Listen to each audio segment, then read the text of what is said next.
안녕하십니까. 북한 추적의 김명성입니다. 중국에 파견된 북한 여성 근로자 상당수가 과로와 미세먼지, 급식 부실 등의 이유로 결핵에 걸린 것으로 알려졌습니다. 중국 연변자치주 화령시에 위치한 의료단지에 파견된 북한 여성 근로자 4천여 명 가운데 150여 명이 병원 치료를 받는다고 합니다. 북한 당국의 국경 폐쇄 조치로 3년 넘게 귀국하지 못한 채 현지에서 힘든 삶을 살고 있는 것으로 알려졌습니다. 북한 여성 근로자들은 평양 출신 80%, 함경북도 출신 20%로 구성됐다고 합니다. 북한 당국이 국경을 봉쇄하면서 이들은 3년 넘게 귀국하지 못하고 오갈 데 없는 신세가 되어 오전 8시부터 저녁 10시까지 노동력을 혹사당하는 것으로 전해졌습니다. 그렇다면 북한이 이렇게 국경 봉쇄를 유지하는 이유는 무엇일까요? 중국이 올해 1월부터 국경 봉쇄를 해제했고 세계보건기구가 지난 5월 5일 코로나19 비상사태 종식을 선언했음에도 북한은 국경 개방과 관련해 아직 별다른 움직임을 보이지 않고 있습니다.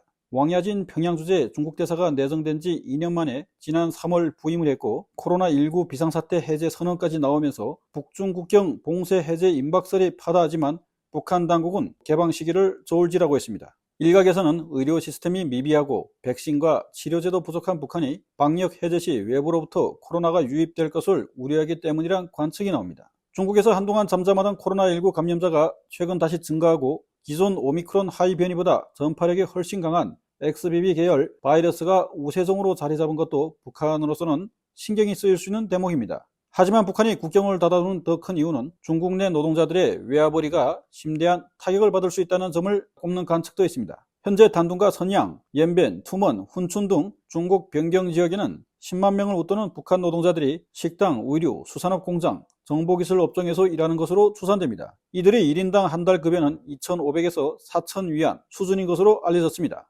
북한이 중국 내 노동자들을 통해 매달 벌어들이는 외환은 한 달에 약 3억 위안, 하나로 573억 원 정도로 추산됩니다. 지난 3월 북한의 대중국 수출이 2,550만 달러, 하나로 약 272억 원이었던 것과 비교하면 상당히 많은 액수입니다. 문제는 북한 노동자들이 해외 외화벌이가 유엔 제재 대상이라는 점입니다. 앞서 2017년 유엔 안전보장이사회는 북한 핵실험과 관련해 대북 제재에 나서면서 해외 북한 노동자들의 송환동을 규정한 2397호 결의를 채택했습니다. 이 결의에 따라 유엔 회원국들은 2019년 12월 22일까지 모든 북한 노동자를 송환해야 했습니다. 그러나 때마침 터진 코로나19로 인해 북한이 2020년 1월 국경을 닫아 걸고 해외 입국을 전면 차단하면서 중국에서는 이 결의 이행이 사실상 중단됐습니다. 이런 상황에서 국경을 열면 중국으로서는 북한 노동자들을 자국에 계속 체류시킬 명분이 사라지고 북한의 외화벌이는 큰 타격을 받게 됩니다. 합당한 명분을 제공해 중국의 부담을 덜어주면서 중국 내 노동자들을 유지할 수 있는 가장 좋은 방법은 지금처럼 국경을 계속 닫아두는 것입니다. 결국 북한은 해외 파견 노동자들의 고통을 외면한 채 달러벌이를 위해 국경 개방을 최대한 늦추려 하고 있는 것으로 보입니다.